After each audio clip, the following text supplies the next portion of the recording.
Look, we've seen that the progression or the regression into a crime-ridden society over the past 20, 30 years in South Africa, where it started off and eventually just regressed into a mess, where there's no police force, there is a police force, but I mean, the few and far between policemen that are actually doing and trying to do their jobs are very few and far between. The rest are just there for whatever reason they are.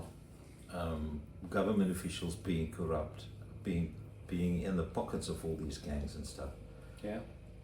So it comes down to the point where if I'm as a normal civilian, I'm not vigilant and I'm not prepared and I'm not awake and I'm not all that, then I'm going to be the next target.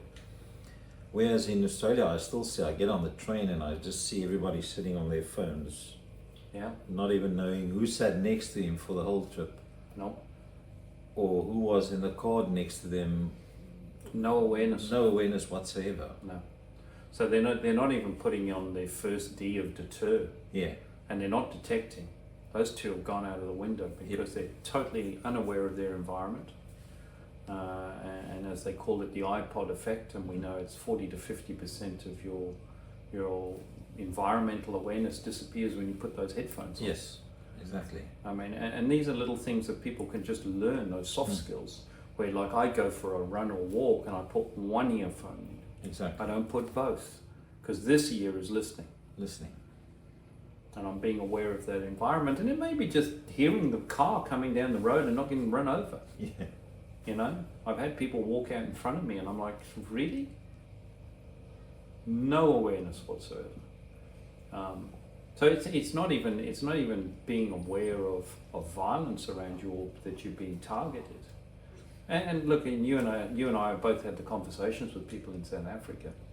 I used to often talk to people who were victims of violent crime, and I used to always find every single one of them said to me at some stage of their conversation, they came out of nowhere. I go, no, this is not Star Trek. They didn't beat me down, Scotty. They were there. You just weren't aware of them. Nobody can come out of nowhere. Yeah. But that's the statement they always make. Beware the wolf again, because the wolf knows when to pounce. Yeah. He's waiting for that moment. He's waiting for you to be so engulfed in yourself and your world and whatever you're busy with that he now has the opportunity to grab.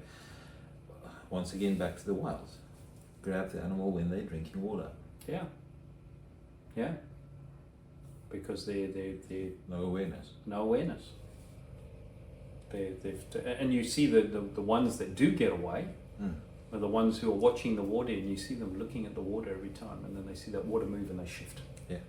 The one who's got his head down, stuck down, he's done. And it's a moment in time. Yep. And this is just like you're saying, like the color codes. You know, if people can, they're one color code within their house, but as soon as they walk out of that door, they step to the next one. And it's not about being paranoid, it's just about being prepared, being aware of your environment. Just knowing. Well, you have to change color codes once you get into your car. Yeah, 100%. You can't drive around in color code white. Yeah. You have to be in yellow and be alert of what's happening around you. Yeah, otherwise you're going to have an accident. You're going to be So why not do that with people around you? So you can do that in any case. Just be aware that this is what you're doing.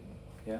As I walk in the mall, do I know what's happening around here? I've got my ears and I'm so engulfed in my own world that I don't see or hear or smell anything. Yeah.